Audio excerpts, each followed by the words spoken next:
जय माता दी। गणेश चतुर्थी यानी तिल चौथ, सकट चौथ 17 जनवरी को है 2025 में, दिन शुक्रवार का। इस दिन भगवान गणपति की पूजा कैसे करेंगे मैं आपको पूरी विधि विधान के साथ, जो लोग पहली बार कर रहे हैं उनके लिए विशेष है, और बहुत ही कम चीजों से गणपति बाबा की किस प्रकार आप पूजा करेंगे।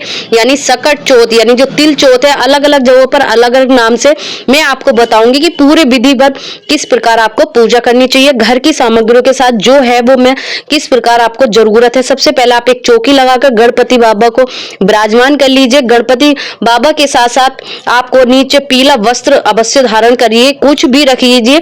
उसके ऊपर से आप पीला फूल जो आप उसके ले सकते हैं, गेंदे के या कोई सा भी फूल है, वो छवि के नीचे आपको जरूर रखने चाहिए। थोड़े से तोड़कर आपको इस तरह से थोड़े फूल और रखकर आप लक्ष्मी गणेश जो चांदी के हैं, ये मैंने रखे हुए हैं, आप चांदी के रख सकते हैं। किसी के पास नहीं है तो कोई जरूरी नहीं, आप छवि ले सकते हैं।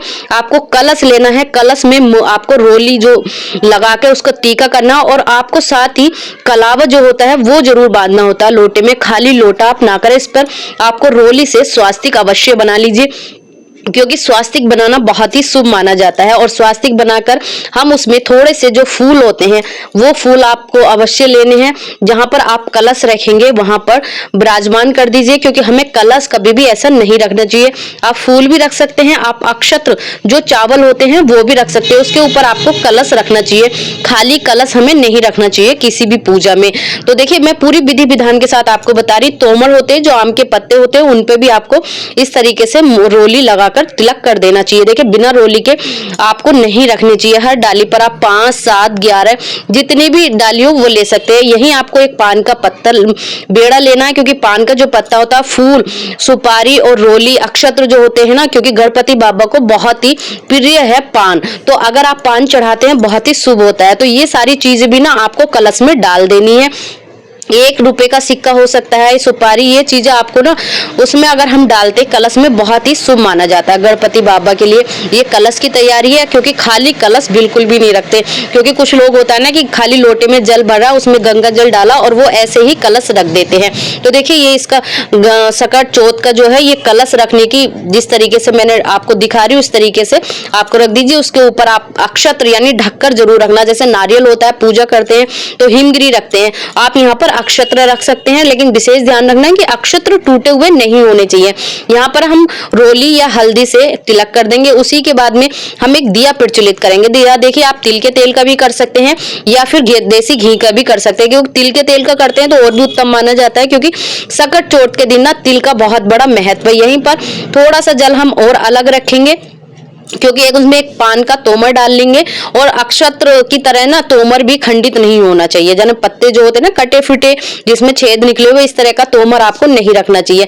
इससे हम सारे घर में छिड़काव कर देंगे, मतलब जो चौकी है वहां पर पवित्र, जैसे स्नान कराते हैं भगवान को तो एक रस्म है, इस तरह से हम पवित्र कर देते हैं। आप फूल से भी कर सकते हैं, आप तोमर यानी आम के पत्ते से भी कर सकते हैं, दोनों चीजों से आप कर सकते हैं। ये हो गया। इसके बाद में हमें जो है टीका जरूर करना है पहले गणपति भगवान जी का। और आपने देखा होगा कि हर चीज में अगर आप कथा, हवन या कोई भी पूजा करते हो तो सबसे पहले गणपति बाबा की पूजा की जाती है। आपको ध्यान रखना है कि आपको टीका जो है ना 2 बार करना है, आप 1 बार टीका नहीं करते हैं, 2 बार तिलक करना चाहिए।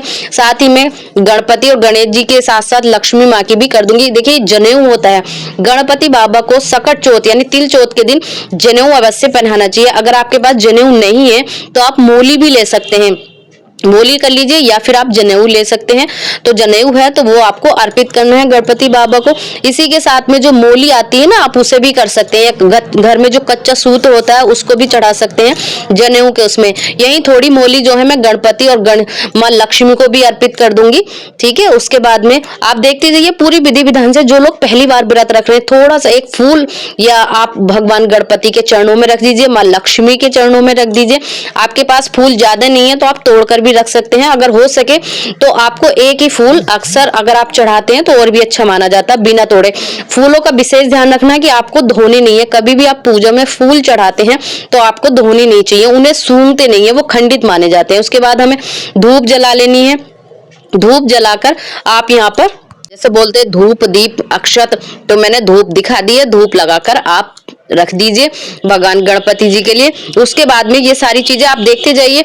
आपको एक पान अवश्य और लेना है क्योंकि गणपति बाबा को बहुत प्रिय है। उसमें आप काले तिल भी रख सकते हैं, सफेद तिल भी रख सकते हैं, या थोड़े अक्षत्र भी रख सकते हैं, या कोई मिठाई भी रख सकते हैं। उसके बाद में आपको तिल के लड्डू या तिल की जमी जो पंजीरी होती है वो रख सकते हैं।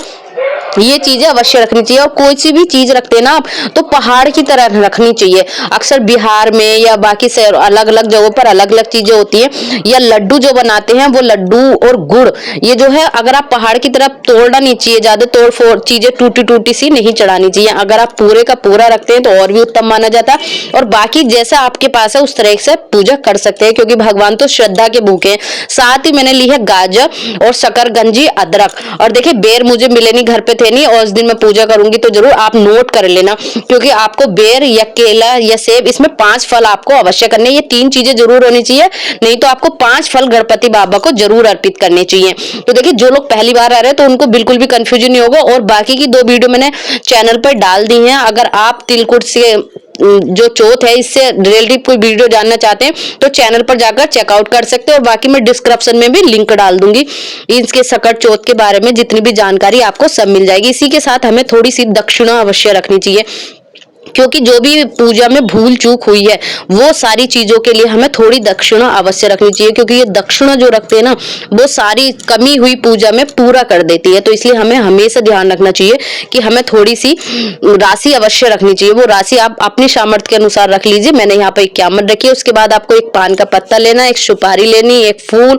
और थोड़े से काले तिल, रोली और एक सिक्का। ये चीज आपको जरूर रखनी है क्योंकि इससे हम अर्घ देते हैं। अर्घ हमें रात्रि को दिया जाता है जब चंद्र उदय हो जाता है, तो इससे हमें अर्घ देना, तो ये भी आप रख लीजिए, बहुत ही जरूरी होता है। और अर्घ आप अपने बच्चों से भी दिला सकते हैं, अपने पति से भी दिला सकते हैं क्योंकि ये व्रत जो रखा जाता है वो संतान प्राप्ति के लिए रखा जाता है। तो आप अपने बच्चों से भी करा सकते हैं, अपने पति से भी करा सकते हैं, स्वयं खुद भी दे सकते हैं। तो आप ये चीज आपको जरूर रखनी चाहिए क्योंकि चंद्र उदय के समय आपको इसी से जल देना है। देखिए बिहार वगैरह में और इधर तो सब लोग जो है अपने बाल निकाल कर अर्घ देते हैं और बाकी जहां जैसी आपकी परंपरा अपने घर के अनुसार आप देख लीजिए क्योंकि सब जगह अलग अलग होता है। तो आप अपने बालों के हिसाब से भी दे सकते हैं। एक लटा बाई तरफ की निकाल के, और आपको कच्चा दूध अवश्य ही लेना है। गाय का मिले तो बहुत उत्तम है, या फिर पैकेट का भी ले सकते हैं, या फिर किसी भी तरह दुकान का खुला ले सकते हैं, लेकिन कच्चा होना चाहिए। उसे बाउल नहीं करना, यानी उबाल के नहीं रखना चाहिए।